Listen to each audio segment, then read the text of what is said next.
Hello everybody, and welcome back to another episode of At the Movies with William Fletcher. As per usual, I am your host, William Fletcher, and this week is going to be a quick one. I had a guest plan for this one, stuff happens, but yeah, this is going to be a quick one, and I'm going to be talking about the Toy Story franchise in anticipation of Lightyear that is coming out this week. So Toy Story, everybody loves Toy Story, so this is just going to be me talking about how great these movies are for a bit of time. Since there's 4 movies and it's just me, I'm going to talk about these in sort of a general sense, because basically it would just take too long for me to go through individually. It's a lot. So, sort of generally, I really, really love this franchise. I think, basically, to give my sort of general thoughts, I think that the first one is one of the most important films in the history of filmmaking. It's certainly one of the most important films in the last 25-30 years, because it revolutionized computer animation, making an entire film on a computer, which had never really been done before, or it was the first film to really, really do that, and it's insane.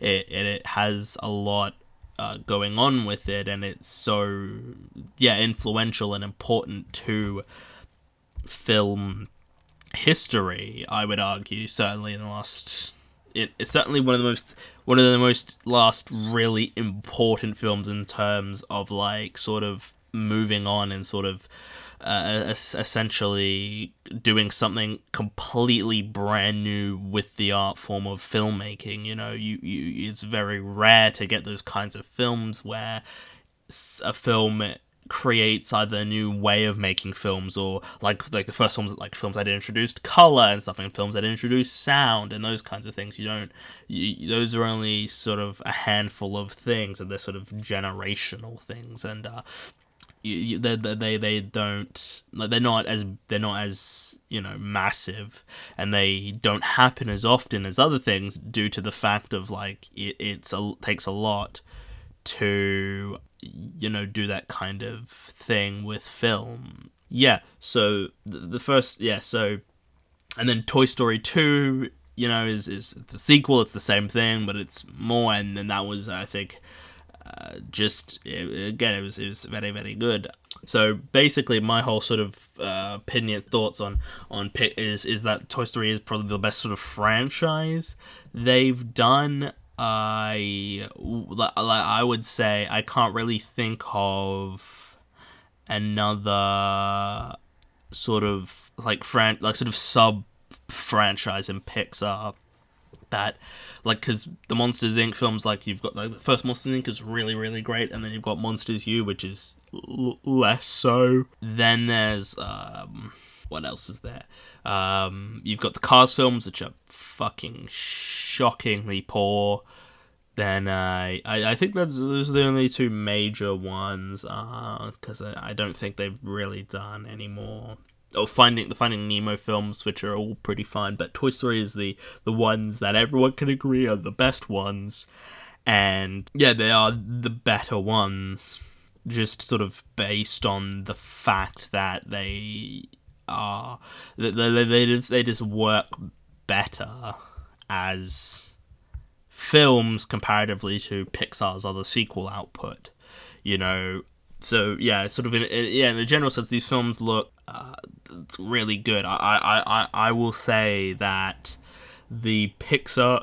all the Toy Story films, the animation improves as the films go along, and that makes sense, obviously, due to the fact that it's the first time, you have to give that first film leeway in its animation not looking good, due to the fact that it was the first one to do that kind of thing. So you need to.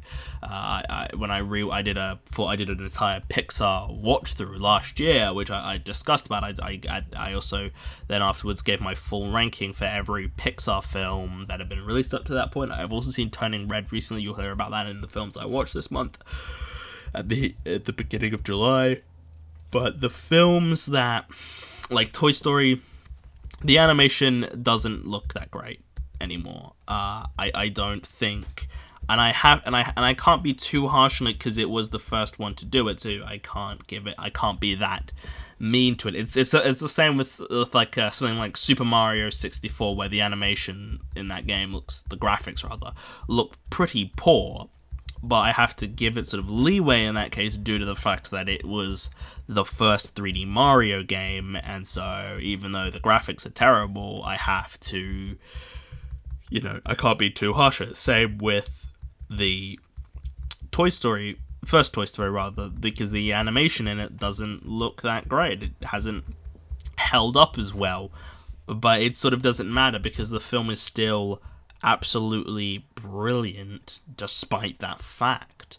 Like, it's such a just what they were able to do with that film is insane. Like, because now you sort of take it for granted that films are typically made now with computer animation. Because back then, in 1995, when this first Toy Story came out, it was the first film to ever do it. People had no idea what to expect from it. It's and really, I can't, because basically by the time I watched this film, I had sort of been used to computer animation. Again, to sort of go back to Mario 64, I'm really enjoying the game. I haven't finished it, but I'm really enjoying what I have played. But the thing is with that is that I understand, but also it doesn't work as well for me due to the fact that due to the fact that the film due to the fact that the game rather is it was innovative, sure, but but I'm so used to 3D Mario now, and I've played better 3D Mario games, and I'm less enamored by Mario 64. And it's sort of the same thing with Toy Story. I don't think I really, when I was younger, that didn't really click in my head that, hey, they were, I think the reason why I love the original Toy Story. It's a really great film, but it doesn't work for me as well on a sort of it doesn't mean as much to me because I didn't grow up with it. I didn't see it when it came out initially at the cinema. I saw it when I was a kid growing up, but I was I grew up with tons of Pixar films because when I was born in the early 2000s, so by that point you'd had Finding Nemo, 2 Toy Story films, Bugs Life, Monsters, Inc. I think those were the ones that were out at the time. And I've seen all those films, multiple times, and they're all great. But, well, some of them are great, some of them are good. But yeah, anyway, the Toy Story films, I do really like them. Toy Story 1 is absolutely fantastic. It's one of my favorite animated films of all time. In fact, I've got a list of, I believe I've talked about this before, but I've got a full list now of my top 100 animated films of all time. And I believe, and all 4 Toy Story films are on that list because, they're all really, really good. So I'll just find where they are on the list. They're all on the list at some position. So Toy Story 3 number 8 on the list, the original Toy Story number 13, so just missed out in the top 10. Toy Story 4 number 19, and Toy Story 2 at 26. So all 4 are in the top 30 of these films, and nearly all are in the top 25. That's how great these Toy Story films are, and how absolutely well made they are. Like, they are all fantastic films. The original Toy Story is, it's a classic of the 90s. And it's not even a film that a lot of people love due to nostalgia. Toy Story is a really great film, and I do love it. There's so many great parts in that film, and there's so many great parts in all the Toy Story films. In fact, I think they all work on several different levels, and I have, I do love all of these films, as you sort of heard in my they're all relatively high on my ranking of animated films. And there's so many great scenes and characters, like the voice acting, for example, is top notch across all four of the films. Tom Hanks and Tim Allen, the two leads, are really, really great. They're really fun. And then, you've got so many great supporting voices as well. You've got Wallace Shawn in there as Rex, who is a delight to hear. I was going to say see, but you don't see him, you hear him, and then you've got like Don Rickles. Is it Don Rickles? I think it's Don Rickles as Mr. Potato Head. Then, you've got like, I think it was Don Rickles anyway. Yeah, it was Don Rickles. Then, you've got all these other great just voices, and you've got sort of in certain films you get like one voice who voices sort of a character in one of the films, and then they're only in that one film. Like you had Keanu Reeves, Key and Peele in Toy Story 4.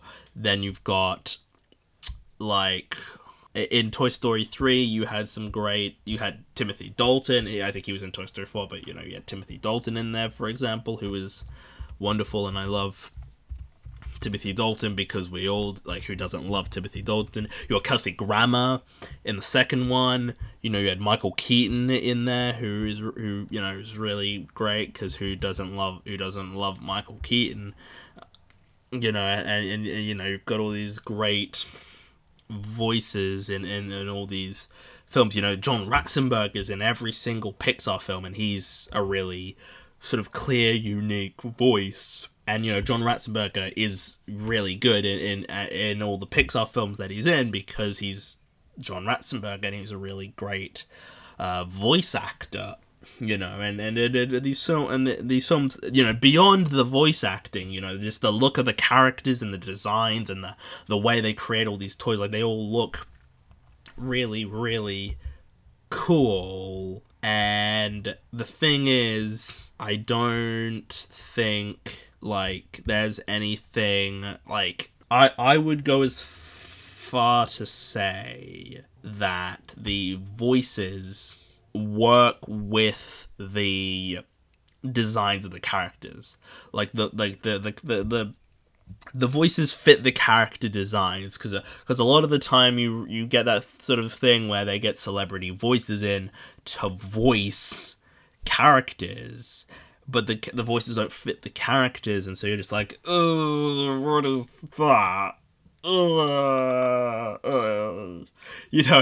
Like, you're like, oh, why is Taylor Swift voicing that person? Why is Zac Efron voicing that teenage boy? Like that, like that sort of thing, where they get celebrity voices in who, I mean, to be fair, not a lot of the Toy Story cast members are voice actors, but the designs given to the characters that they're voicing really works to sell the characters and to sell the story, and it really just, it works, It's really good. The voices match the designs. The designs are really interesting and unique and special, and because they're toys, you can sort of be a bit more exaggerated with it, and it doesn't look scary or ridiculous or dumb or anything like that. But yeah, beyond the characters, there's so many great bits in it. The films are all very, very well written. Like Toy Story is one of the best screenplays ever made. It might be I don't know if it's the best Toy Story screenplay, because I think I do prefer Toy Story 3, but I do wonder if the original Toy Story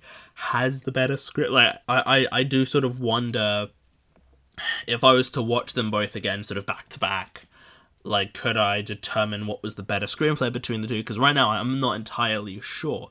I do prefer Toy Story 3. I think it is the best one, but I do wonder, like, if it's the best written one. But I don't, like, because Toy Story 2, because they're all well-written films, but I think Toy Story 2 is the weakest in terms of whatever. It's my least favorite of the Toy Story films. I really love it, though. It's a really great film, but I do think that, because some people say, oh, it's the best Toy Story, it's one of the greatest sequels ever made, it's this, that, and I'm just like, I don't think it is, though. It's like, it's a good movie. Hell, it's a pretty great movie at times, but also it's kind of just like, is it that great though? Like that's what I don't understand. Like, that is an interesting thing, is I don't understand how or why Toy Story 2 gets this insane amount of love from people. Like it's a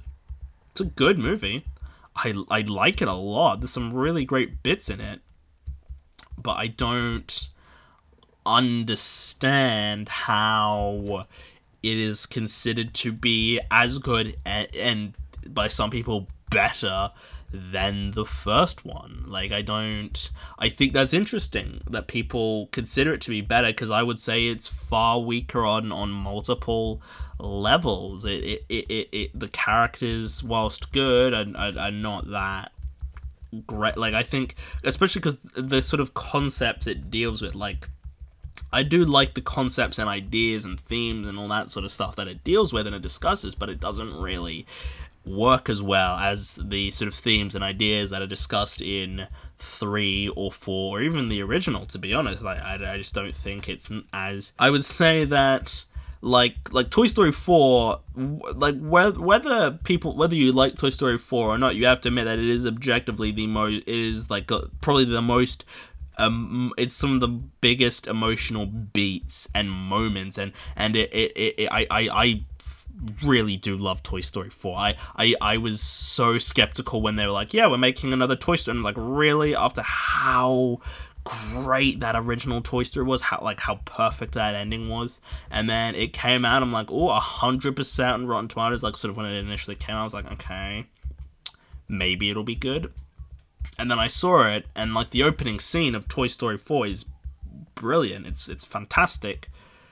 And then the story just keeps progressing, and I love the things and sort of the stuff they talk about how Woody is, he's sort of not needed anymore. Like, I think that is probably the most emotional sort of story that they give in the Toy Story films, is like, because, we sort of dealt with Andy, and Andy's stuff was sad, and it was sort of a proper ending to his character. He grew up and he had to go to college, and that really does work really well. And when I rewatched Toy Story 3 for the my massive Pixar rewatch, I did get a bit of teary-eyed. I did get a bit emotional at the end, because it's like, this is, I could sort of see what's because I'm out of high school now. I'm at university now, so I'm basically at the age Andy was, at the end of Toy Story 3, and when I watched it, I was, 17 at the time. I still had a few months before I was graduating, but I was getting to the end, and I really speak to and films, a lot of films. I rewatched a few films at the end of last year. I discussed Stand By Me and Superbad, which really affected me in an emotional way, because of they spoke to me, and Toy Story 3 really spoke to me on my most recent rewatch. It really got to me on an emotional level, and Toy Story 4 got to me on an emotional level, but because of the sort of topics and discussions it was having with its characters, of like how Woody, he keeps doing this, like he Andy's gone and he can't really accept that, and he's sort of trying to act like Bonnie is Andy, and he's still trying to look after this kid, even though this kid doesn't care about him. We see very quickly, it is established that Bonnie, when she plays with all her toys, she takes all of them except Woody. She doesn't need him. And I think that's really powerful, and I think Toy Story 4 works because of that sort of emotional core, because toys, I've heard this said before, but it is completely fair that Toy Story 3 was the end of Andy's story, but Toy Story 4 and Toy Story 3, yeah, and Toy Story 4 is the end of Woody's journey. We finished the Andy storyline. We wrapped up that character. He had he had his ending, but Woody still needs his, and it just really sort of got to me on a level of like, yeah. and the moments where he's getting upset and he's yelling and people are like, why are you still doing this? And it's like, because there's nothing else I can do. This is all I have, is trying to save this toy, because the whole it's a rescue mission for Forky, and he just is doing it because he wants Bonnie to be happy, and he's trying to make her happier and feel better, and then he's basically and then by the end of this film, he basically is like, yeah, Bonnie will be okay without me. She has her own toys, and she'll survive. She's got Forky. Forky's her favorite toy. Forky will look up, he'll protect her, and she'll love him forever. And Woody sort of goes on helping other kids get their toys, because he's a good, because that's basically what he gets, because and that fits within his character too, is he always wants the toys to be happy and together, and the thing is, we see it across the whole series, is that Woody is just the nicest, most helpful, this like lovely character. After the first Toy Story, he's a bit of a crappy person. He's a bit of a crappy toy in that first film. He basically, well, they think he's killed him. They think he has killed Buzz, and and then their response is, oh, we think you've killed Buzz. We're gonna kill you. Like, it's just really interesting, and then they sort of, like, I think these films, I think that's sort of one of my major semi problems with the first Toy Story, is that they sort of immediately there's sort of a establishment, and there's sort of showing Woody's getting sort of replaced, and he's not happy about it, and he does go about it the wrong way, but it is sort of a quick, immediate turnaround of like, oh, we don't like Woody anymore, I just don't think, but like, I mean, the first Toy Story is still that final 20 minutes or so where, like, well, when they're in the house with all those freaky ass toys, and then they get out of the house and they scare the shit out of Sid and traumatize that kid forever, effectively. Good job there, guys. But there's and then they're on the rocket, and then they light the rocket, and then they're doing all, and then the action and the whole way of it going, and then Woody, he lights the rocket on Buzz's back, and then they go take off, and then there's the whole sort of payoff of Buzz being depressed about everything, basically, because he realizes he is a toy. And it's really great. I do like the first Toy Story is fantastic. I can see why so many people love it, like why some would consider it one of their favorite films of all time, why it would be considered like a 10 out of 10 masterpiece. I do love it. It's really, really great. I will say the Randy Newman music in all of these, to be fair, like You've Got a Friend in Me is a really great song. I do really love it. But besides that, I'm kind of not really bothered about the Randy Newman score. It just is like when Buzz sort of becomes depressed, basically. That's effectively what happens in that first Toy Story, is he becomes depressed, and just, everything sucks for Buzz at that point. That's a bit strange, and I don't particularly care for that. But I do think You've Got a Friend in Me is an absolutely excellent song, and I do love it. I think it's a really, really great song. It's very strange that Randy Newman did not win a Oscar for that. That seems like a pretty easy Oscar win there, but I think Randy Newman's fine. I don't have any real problems with Randy Newman. I would say that he's I do like Randy Newman. I just don't think he's like amazing. I do think his song.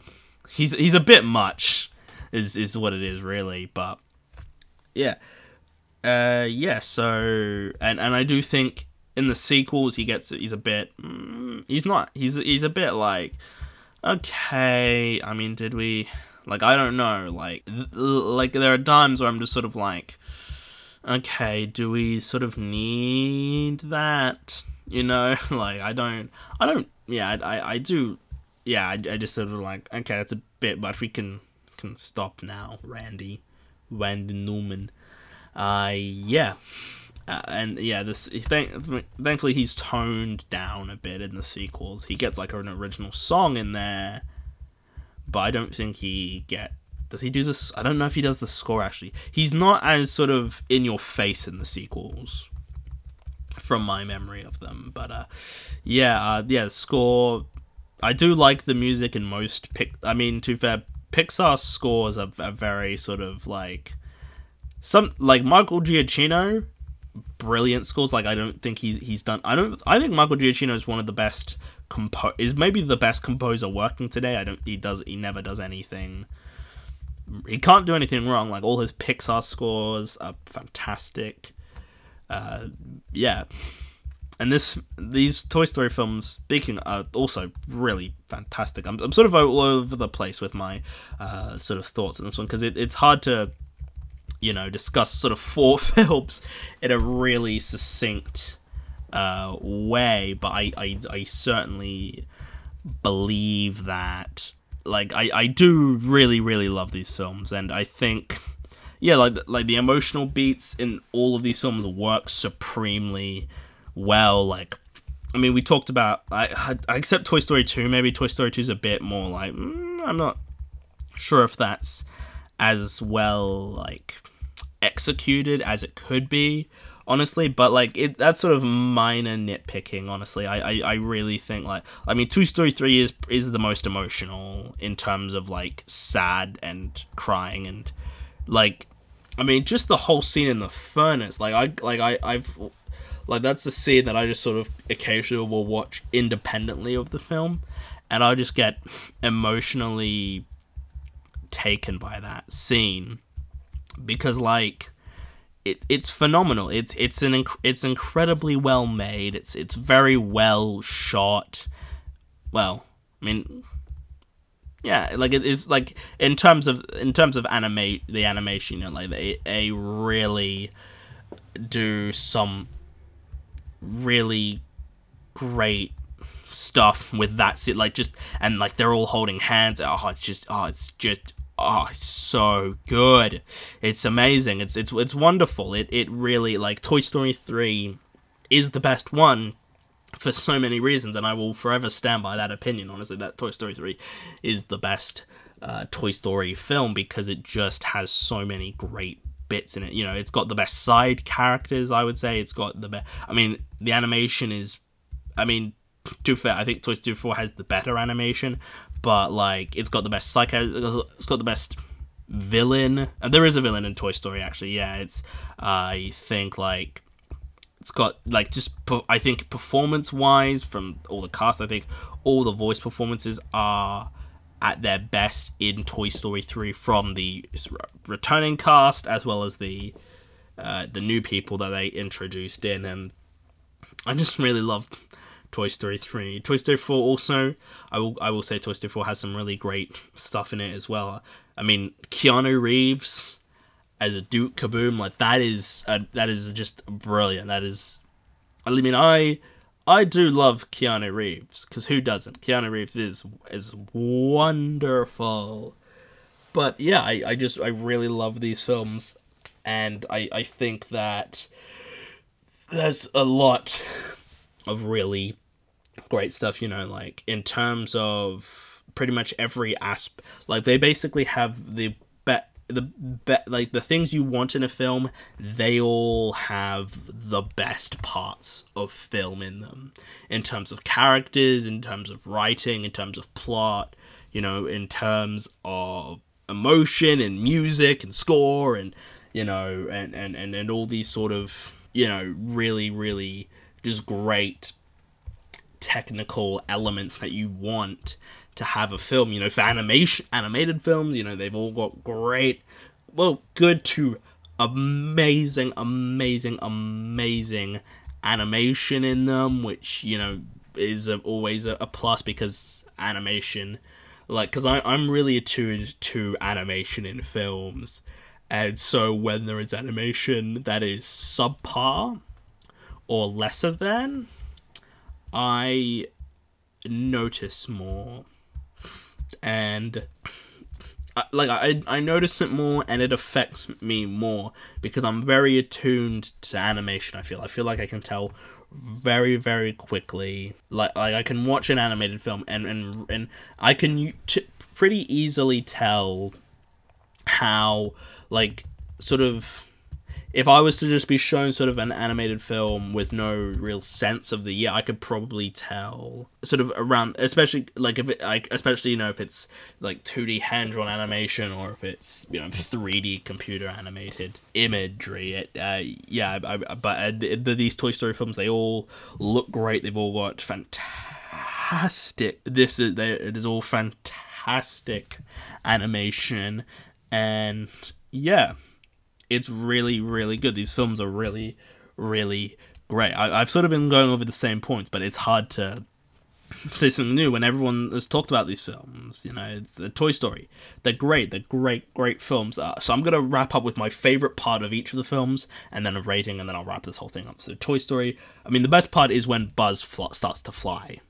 It is the best part, because the entire film up to that point has been leading up to that moment, when Buzz is in Sid's house, and he jumps on the guard, the rail, and he falls, and his arm comes off, and he just goes into that depression. The depression, and then the film wrapped, and then and then him and Woody go in the air, and oh, we're about to explode, and then Buzz opens his wings, they fall, and it's like, hey Buzz, you're flying. It's falling with style, and it's just unbelievably well done. And the music, that is the best sort of, probably one of my favorite scenes in a film ever, honestly. Every time because I sort of just rewatch it independently of the film, and it just gets me every time, just the goosebumps, and just that is so amazing, and it's so well done, and it's brilliant, and it's one of the best scenes in a Pixar film ever. It's phenomenal. Toy Story 2, my favorite thing is probably is the Jessie scene, because it's because it's so well done. It's obviously a really great scene. It's very emotional. There's some really great stuff in it, and I just think it does a lot for Jessie's character. I'm not. It's a really good scene, and it's good. It's a really not enjoyable, because it's quite sad, but it's a really well done, well made scene, I think, is the thing, really. In Toy Story 3, I already touched on it before, but it's the scene where the toys are on the furnace and you think they're gonna die. And to be fair, when they get saved by the ends, that would seem like it's a bit of a cop-out. But also, it's sort of a slight Deus Ex Machina of they just got saved at the last second. But it's sort of like in Jurassic Park, where the T-Rex comes in and saves them. It's not actually that big of a deal, and it still works remarkably well, and doesn't really take you out of the thing. But yeah, it's just so great. The music is thumping. They all hold hands. It's wonderful. It's brilliant. I love it to bits. It's a phenomenal scene. And then the Toy Story 4, my favorite scene is probably I probably have to go with the scene where the little doll, the doll that sort of we think she's the villain, and she basically wants to be owned. Basically, she wants to be taken. This girl she really likes in the store, and she wants to be owned by this girl, and then the girl picks her up and then just sort of throws her in the thing, and she's really upset. and just the discussion with her and Woody is so incredibly well done, and it just is a phenomenal scene. Like, it's Toy Story is just masters at creating phenomenal scenes, and I love these films all to bits, so I'm just going to put a rating on them. So the original Toy Story, 9 out of 10, Toy Story 2, 8 out of 10, Toy Story 3, 10 out of 10, and Toy Story 4 a 9 out of 10. So I hope you enjoyed listening to this one. It's a bit rambling, I sort of went on different things, but I hope you guys enjoyed listening to that, and I will see all of you guys in the next one. Goodbye.